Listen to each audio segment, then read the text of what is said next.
The man of truth, Abu Bakr as-Siddiq, the Caliph of Rasul. Abu Bakr as-Siddiq, Abu Bakr as-Siddiq.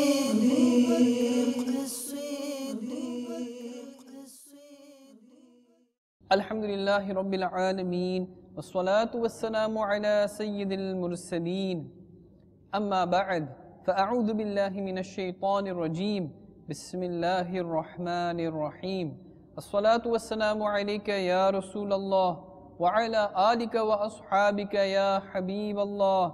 Assalatu wassalamu alayka ya Nabiyallah, wa ala alika wa ashabika ya Noorallah. Dear Islamic brothers, dear viewers and listeners of Madani channel, welcome back to the Silsila.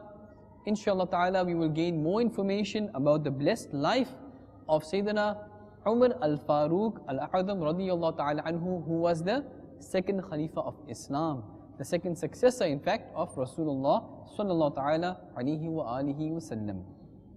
But before we continue, at the beginning of the Silsila, please make as many good intentions as you possibly can to gain maximum thawab and rewards. For example, I will listen to the Silsila from beginning to end for the pleasure of Almighty Allah Azza wa Jal, and for seeking the knowledge and ilm of deen.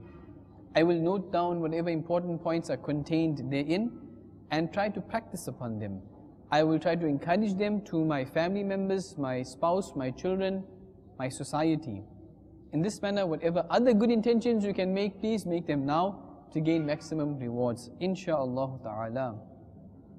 Indeed, there are countless benefits and blessings in reciting durood and salawat upon Rasulullah sallallahu ta'ala alayhi wa alihi wa sallam. Our Shaykh al-Tariqat, Amir Ahl Sunnat, the founder of Dawat Islami, Hazrat Allama Maulana Abu Bilal Muhammad Ilyas al-Tar Qadri Razwi Ziyai, Dam Barakatuhum al-Aliyah, has mentioned a beautiful hadith in his very beautiful Risala, his very thought-provoking booklet entitled Black Scorpions. Therein it is stated that the Prophet of Mercy, the beloved and blessed Rasul sallallahu ta'ala alayhi wa alihi wa sallam, has stated in the summary of hadith that indeed, O people, the one to attain quick accountability, the one to attain quick salvation and relief on the day of judgment from its horrors and hisab and accountability will be that one amongst you who had recited durood and salawat upon me abundantly in the world. Subhanallah. Sallu ala al-Habib, sallallahu ta'ala ala Muhammad, sallallahu alayhi wa sallam. Salatan wa salaman alayka ya Rasulullah, sallallahu alayhi wa sallam. Therefore, dear Islamic brothers, dear viewers and listeners of Madani channel, do not forget, as much as we can, increase in our recitation of durood and salawat to gain the benefits in this world, in the grave, and the hereafter, inshallah Azza wa Jal. In our previous episode, we had mentioned a beautiful narration, an incident which used to take place in Misr, in Egypt. That the people of Egypt, they would sacrifice a pure girl, a virgin girl, by throwing her into the river Nile. So the river Nile would continue flowing. But this was abolished by Islam. Sayyidina Umar radiyallahu ta'ala anhu, his command, his authority and power, he wrote a letter and he gave it to Sayyidina Amr bin al-As radiyallahu ta'ala anhu to keep inside the river Nile. What was written in this letter? It was written there that, O river Nile, if you flow out of your own will, then stop flowing. But if you flow because of the command of Allah Azza wa Jal's will, then continue flowing. Then this river Nile increased by about 16 yards and continued flowing from that time onwards. Therefore, this wicked ritual was abolished by Islam. Now, dear Islamic brothers, dear viewers and listeners of Madani channel, like that deplorable custom that was prevalent in Misr, in Egypt, to keep the river Nile flowing, several absurd and prohibited rituals are existing in this era. And these un-Islamic rituals are throwing the believers, the Muslims, into the deep abyss of destruction, diverting the Muslims away from the path of the beautiful sunnah of Rasulullah sallallahu ta'ala alayhi wa alihi wasallam. From pages 12 to 16 of the book Islami Zindagi, which is a 170-page publication of Maktabatul Madina, which is the publication department of Dawud Islami. The summary of the comments of Hakimul Ummah, Mufti Ahmad Yar Khan, rahmatullahi ta'ala alayhi, regarding bad customs and the miserable condition of the Muslims, the summary is as follows. There cannot be a single sensible soul today that is not shocked to see the present miserable condition of the Muslims these times and their prevalent backwardness. And there is not a single eye that does not burst into tears on seeing their poverty, their insolvency and unemployment. The rain was lost by them. They became deprived of wealth, their honor and dignity came to an end. They are suffering from all types of maladies these times. Observing these conditions, anxiety reaches its peak. But dear friends, only crying will not help. Rather, it is necessary to ponder over the remedy and cure. We must think of a few things for the sake of cure and remedies. For example, what is the actual disease? What is the cause behind it? And why did the disease come into being? What is its cure and remedy? What are the precautions in applying this cure or remedy? If you ponder over these few points, you would understand that the cure is easy. Whenever some righteous man of Allah Azza wa Jal, a pious personality, advised the Muslims with the correct remedy and cure, then some of the silly Muslims made fun of him or insulted him. The nation did not pay heed to sincere reformers. The Muslims lost their kingdom, their honor, their wealth and dignity merely because of being neglectful to Shariat Mustafa sallallahu ta'ala alayhi wa alihi wa sallam. Our lifestyle is no more an Islamic lifestyle. The cause of this disaster is that now we neither have khawf and fear of Almighty Allah Azza wa Jal, nor do we care for our shameful condition with which we will be presented in the court of the Holy Prophet sallallahu ta'ala alayhi wa alihi wa sallam. We are totally heedless of the akhirah, the afterlife. Al-Hazrat Imam Ahmad Raza Khan, rahmatullahi ta'ala alayhi, the great reformer of the ummah, the Muslim nation, has described this situation in his beautiful couplet in Hadaik-e-Bakhshish, the translation of which is, you lose the day in useless activities. It has become your routine to sleep from evening to morning. Neither you feel shame from the Prophet, nor do you possess fear of Allah. Our masajid are deserted, cinemas and shows are crowded by the Muslims. All types of evils are present in the Muslim society. Prohibited rituals have become established amongst us. How can we restore our honor? Sallu ala al-Habib, sallallahu ta'ala ala Muhammad, sallallahu alayhi wa sallam. The actual disease of the Muslims is non-compliance to the commandments of Allah Azza wa Jal and the sunnah of Mustafa sallallahu ta'ala alayhi wa alihi wa sallam. Now this disease has brought many other diseases. There are three huge or big diseases of the Muslims. The first is the fabrication of new beliefs and the blind inclination of the Muslims to such disbeliefs.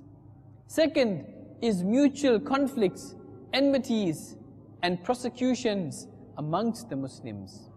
And thirdly, un-Islamic and useless customs invented by wicked people. These three diseases have destroyed the Muslims, deprived them of their homes, made them debtors, and in short, threw them into the deep pit of misery. The cure for the first disease is to refrain from the company of heretics.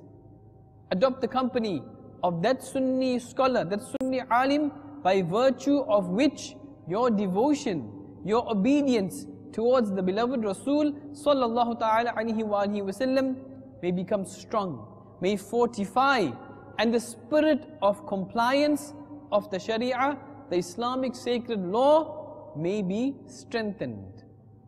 The cure for the second disease. Usually, there are two causes of all discords. First is anger, wrath, and arrogance. And the second is heedlessness, negligence from the Islamic laws. Every person desires to remain superior over all and expects from all to respect his rights, but he himself does not care about the rights of others. If pride and arrogance are eliminated from our nature, humbleness and humility, if these are developed instead, if every one of us takes care about the rights of others, then there will never be any likelihood of discords, insha'Allah Azza wa Jal.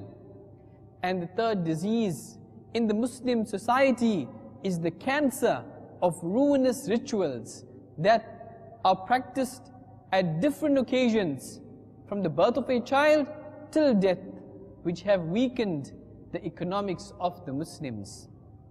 Due to such rituals at wedding ceremonies, thousands of Muslims' properties, houses, shops, etc. become indebted in interest-based loans, and many wealthy families have to shift into rented houses. This tribulation of our nation has struck the heart with grief. Inshallah ta'ala, if we stick to the sunnah of Rasulullah sallallahu ta'ala alayhi wa alihi wasallam, if we stick to the sharia of Allah Azza wa Jal, we will gain, inshallah ta'ala, success and salvation from all these diseases that are prevalent in our societies. Inshallah ta'ala, if we follow the blessed Sunni ulama-e-kiram, the blessed awliya Allah, Sahaba-e-Kiram, alayhimur ridwan, we will gain success, insha'Allah ta'ala. There must be some courageous man who, bearing the taunts of everybody, could reject all prohibited and haram, forbidden rituals, and revive the sunnah of Mustafa sallallahu ta'ala alayhi wa alihi wasallam. As the person who revives one sunnah will get the thawab and reward of 100 martyrs. Subhanallah. Why? Because the martyr leaves the world being struck with only 1 or 2 wounds made by the sword or a weapon. But a pious man of Allah Azza wa Jal, he receives injuries from people's tongues throughout his lifetime. The prevalent rituals are of 2 types. Those which are forbidden by the Islamic law, the Sharia, and others are devastating, and many a time for fulfilling them, a Muslim might be indulged in interest-based loans, though dealing in interest is a grave sin, a major sin. In this way, these rituals lead to many calamities and tribulations. Hence, it is better to refrain from them. Sayyidina Umar al-Farooq al-Azam radiyallahu ta'ala anhu, the second Khalifa of Islam, once went to visit the grave of a pious young man, and he said, "O young man, Allah Azza wa Jal has stated in the glorious Quran, Surah Ar-Rahman, verse 46. Bismillahir Rahmanir Rahim. وَلِمَنْ خَافَ مَقَامَ رَبِّهِ جَنَّتَانِ. Translation from Kanzul Iman. And for one who fears to stand before his Rabb are 2 gardens. He radiyallahu ta'ala anhu further stated, "Tell me, O young man, what is your condition in the grave?" That pious young man replied loudly twice from inside the grave by taking the name of Sayyidina Umar radiyallahu ta'ala anhu. What did he say? He said, قَدْ أَعْطَانِيهِمَا رَبِّي عَزَّ وَجَلَّ فِي الْجَنَّةِ. That is, my Rabb Azza wa Jal has bestowed me with those two gardens. May Allah Azza wa Jal have mercy upon them and forgive us without accountability for their sake. Ameen bijahin nabiyyil ameen sallallahu ta'ala alayhi wa alihi wa sallam. Subhanallah Azza wa Jal. What a great rank of Sayyidina Umar al-Farooq al-A'zam radiyallahu ta'ala anhu is that by the blessings of Almighty Allah Azza wa Jal, he radiyallahu ta'ala anhu received awareness of the condition of the dead. By this event, one also comes to know that the person who spends a virtuous and pious life and trembles with the fear of Almighty Allah Azza wa Jal and fears to stand in the sacred court of Almighty Allah Azza wa Jal will deserve two paradises by the grace of Almighty Allah Azza wa Jal. Congratulations to those who worship Allah Azza wa Jal in their youth and have the fear of Allah Azza wa Jal, that when on the day of resurrection, on Qiyamah, the scorching sun would be at 1¼ miles. There will be no source to prevent from that scorching heat except the shade of the arsh and throne of Allah Azza wa Jal. So Allah Azza wa Jal will bestow that fortunate person with the blessed shade of His throne. Subhanallah. Sallu ala al-Habib, sallallahu ta'ala ala Muhammad, sallallahu alayhi wa sallam. On page 20 of the book, Saya-e-Arsh Kis Kis Ko Milega, the 88-page publication of Maktabatul Madina, which is the publishing department of Dawat Islami. It is stated that Sayyidina Imam Jalaluddin Suyuti Shafi'i alayhi rahmatullahi al-Kafi has stated that Sayyidina Salman radiyallahu ta'ala anhu wrote a letter to Sayyidina Uwaymar Abu Darda radiyallahu ta'ala anhu that the Muslims who possess these qualities, the following qualities, would be in the shade of the divine throne and the arsh of Allah Azza wa Jal. Which qualities are they? Two of them are these. Number one who is brought up in a condition such that his company, his youth and strength are spent in the deeds, in the actions that bring pleasure and the favor of Almighty Allah Azza wa Jal. And secondly, one who invoked dhikrullah, who made dhikrullah, remembrance of Allah Azza wa Jal, and that person's fear moved him to tears. Subhanallah. Sallu ala al-Habib, sallallahu ta'ala ala Muhammad, sallallahu alayhi wa sallam. Once a person was looking for Sayyidina Umar al-Farooq al-A'zam radiyallahu ta'ala anhu. Somebody told him that he might be sleeping far away from the town.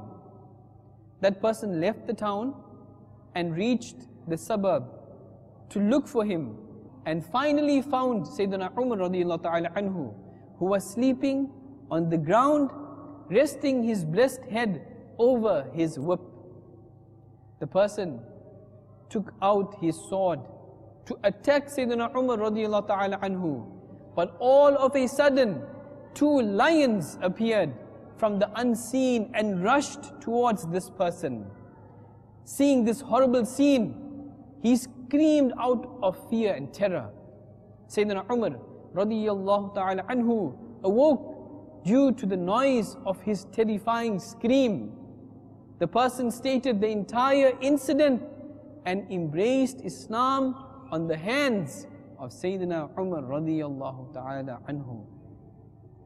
It is narrated by Sayyidina Ibn Umar radiyallahu ta'ala anhuma that his blessed father, Sayyidina Umar bin Khattab radiyallahu ta'ala anhu, would offer salah in the night And at the end of the night, he radiyallahu ta'ala anhu would awaken his households for salah.